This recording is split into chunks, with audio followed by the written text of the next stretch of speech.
Bismillahirrahmanirrahim. Assalamualaikum warahmatullahi wabarakatuh. Perkenalkan kami dari kelompok 7 akan mempresentasikan hasil diskusi kelompok kami, yaitu undang-undang yang melalui uji konstitusional di Mahkamah Konstitusi.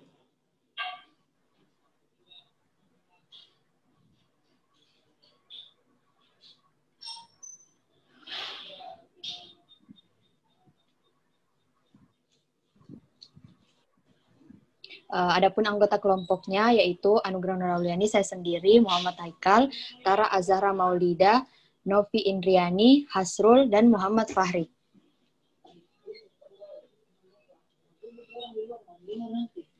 Yang pertama yaitu akan dibacakan oleh Saudara Tara. Yang pertama itu uji konstitusional. Pengujian konstitusional itu sendiri adalah bagian dari mekanisme konstitusionalisme yang menjadi syarat pertama negara hukum yang demokratis. Istilah mekanisme konstitusional, komplain atau pengaduan konstitusional kembali dipersoalkan di Mahkamah Konstitusi atau MK melalui pengujian sejumlah pasal dalam Undang-Undang Nomor 24 Tahun 2003 tentang MK yang telah diubah dengan UU Nomor 8 Tahun 2011 tentang MK dan UU Nomor 48 Tahun 2009 tentang kekuasaan kehakiman. Pengujian konstitusional undang-undang terhadap Undang-Undang Dasar 1945 yang diajukan kepada Mahkamah Konstitusi adalah untuk menilai kesesuaian antara produk hukum, yakni undang-undang dengan UUD 1945 yang didasarkan pada norma-norma yang tertulis di dalamnya. Umumnya, norma dikategorikan menjadi norma umum atau algemen dan norma individual atau individual, serta norma yang abstrak dan norma yang konkret. Yang kedua yaitu fungsi pengujian konstitusional.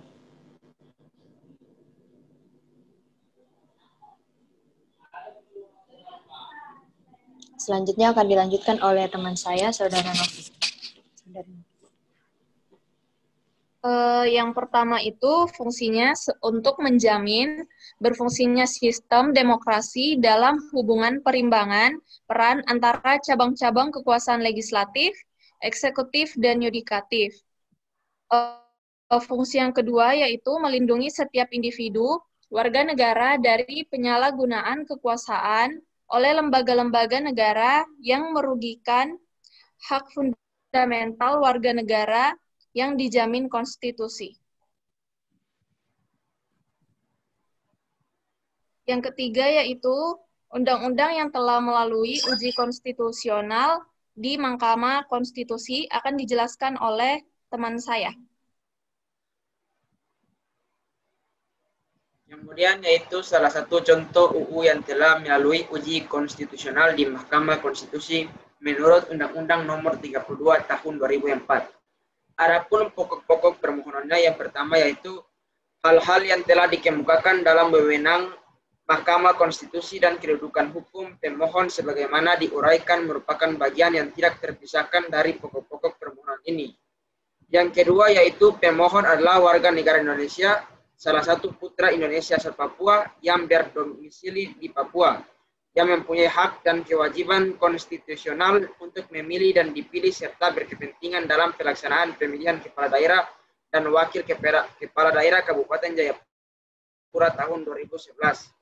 Dan yang ketiga yaitu bahwa dalam penyelenggaraan pemerintahan saat ini berdasarkan Undang-Undang Nomor 32 Tahun 2004 tentang pemerintahan daerah, tambahan lembaran negara Republik Indonesia nomor 4437 sebagaimana telah diubah dengan Undang-Undang nomor 8 tahun 2005 yang membahas tentang penetapan peraturan pemerintahan pengganti Undang-Undang nomor 3 tahun 2005 tentang perubahan atas Undang-Undang nomor 32 tahun 2004 tentang pemerintah daerah yang menjadi undang-undang serta tambahan lembaran negara Republik Indonesia nomor 4548.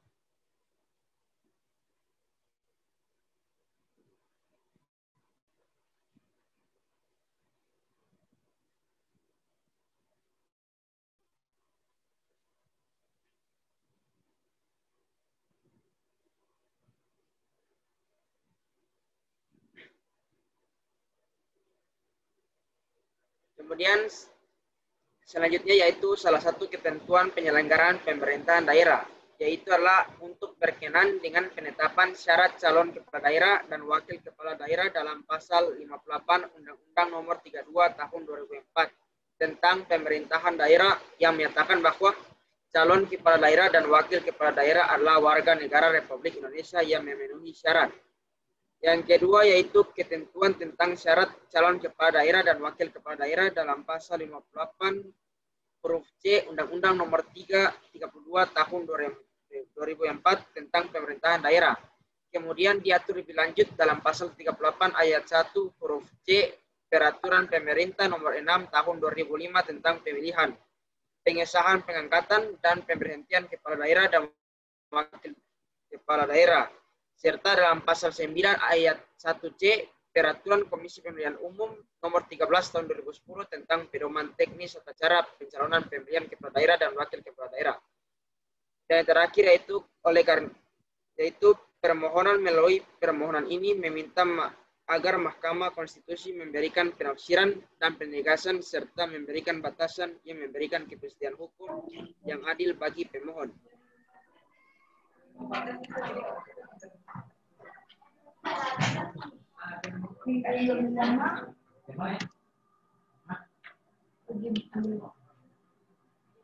Kemudian, yang terjadi jika suatu undang-undang yang isinya bertentangan dengan Undang-Undang Dasar tidak dilakukan uji konstitusional.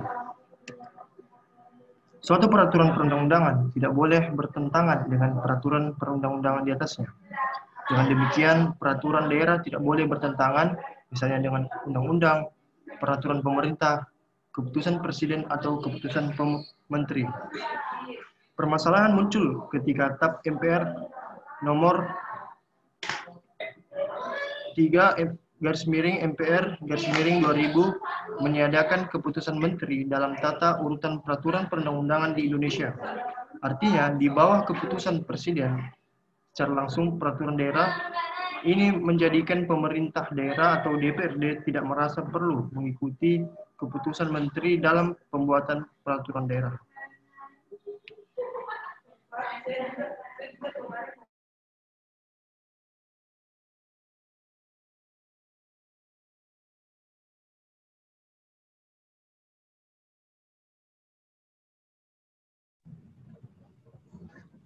Baik, selanjutnya yaitu bagaimana bila peraturan daerah bertentangan dengan peraturan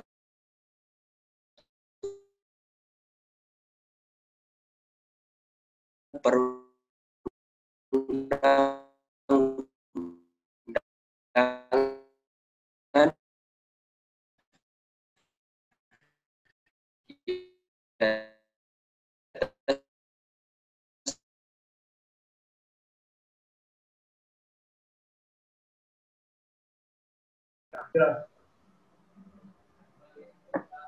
Baik, selanjutnya yaitu bagaimana bila peraturan daerah bertentangan dengan peraturan perundang-undangan di atasnya. Secara akademik, dengan mudah peraturan daerah tersebut dikatakan batal demi hukum.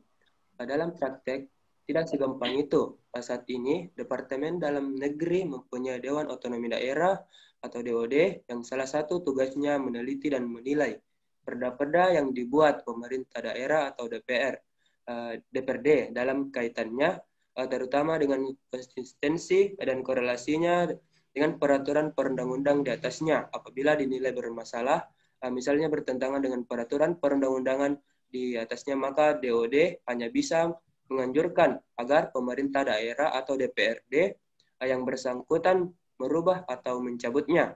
Apabila suatu undang-undang isinya bertentangan dengan Undang-Undang Dasar, tidak dilakukan uji konstitusional, maka hidup akan menjadi kacau dan negara menjadi tidak teratur karena undang-undang tidak sesuai dengan peraturan negara yang paling dasar. Seperti yang kita ketahui, Undang-Undang Dasar Negara Republik Indonesia tahun 1945 disingkat Undang-Undang Dasar 1945 atau Undang-Undang Dasar 45 adalah hukum dasar tertulis atau basic law.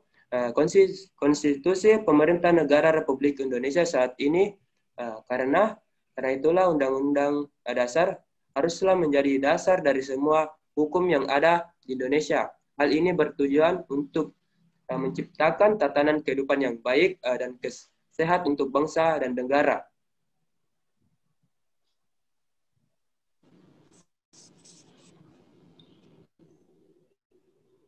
Baiklah, itulah tadi penjelasan atau paparan dari kelompok kami, yaitu kelompok 7. Kurang dan lebihnya mohon dimaafkan. Wabillahi taufiq wal hidayah.